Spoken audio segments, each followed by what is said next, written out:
Welcome to my channel Rajgupta 45 YouTube channel. दोस्तों, मैं आज आपको श्री कृष्ण जन्म की कहानी बताने जा रहा हूँ। उनकी जीवन कथा भगवान श्री कृष्ण जी की बहुत सुंदर कथा है जो सभी पाप मिटाने वाले हैं। चलो अब कथा शुरू करते हैं।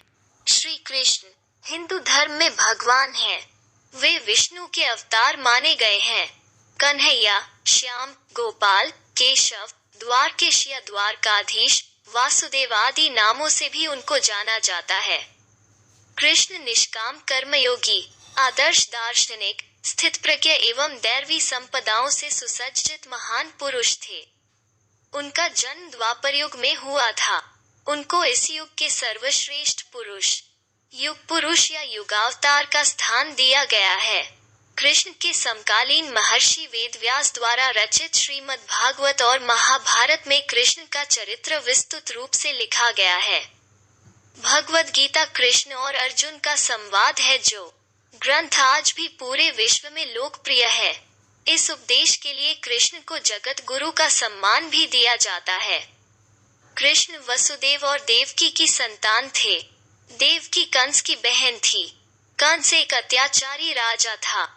उसने आकाशवाणी सुनी थी कि देवकी के 8वें पुत्र द्वारा वो मारा जाएगा। इससे बचने के लिए कंस ने देवकी और वसुदेव को मथुरा के कारागार में डाल दिया। मथुरा के कारागार में ही भादो मास के कृष्ण पक्ष की अष्टमी को उनका जन्म हुआ। कंस के डर से वसुदेव ने नवजात बालक को रात में ही यमुना पार गोकुल में यशोदा के यहाँ पहुँचा दिया। गोकुल में उनका लालन पालन हुआ था। यशोदा और नंद उनके पालक माता पिता थे। बाल्यावस्था में ही उन्होंने बड़े बड़े कार्य किए जो किसी सामान्य मनुष्य के लिए संभव नहीं थे। अपने जन्म के कुछ समय बाद ही कंस द्वारा भेजी गई राक्षसी पूतना का वध किया। उसके बाद शकटासुर, तृणावर्त आदि राक्षस का वध किया। बाद में गोकुल छोड़कर नंद गांव आ गए। वहां पर भी उन्होंने कई लीलाएं की जिसमें गोचारण लीला, गोवर्धन लीला, रास लीला आदि मुख्य है। इसके बाद मथुरा में मामा कंस का वध किया। सौराष्ट्र में द्वारका नगरी की स्थापना की और वहां अपना राज्य बसाया। पांडवों की मदद की और विभिन्न संकटों से उनकी रक्षा की।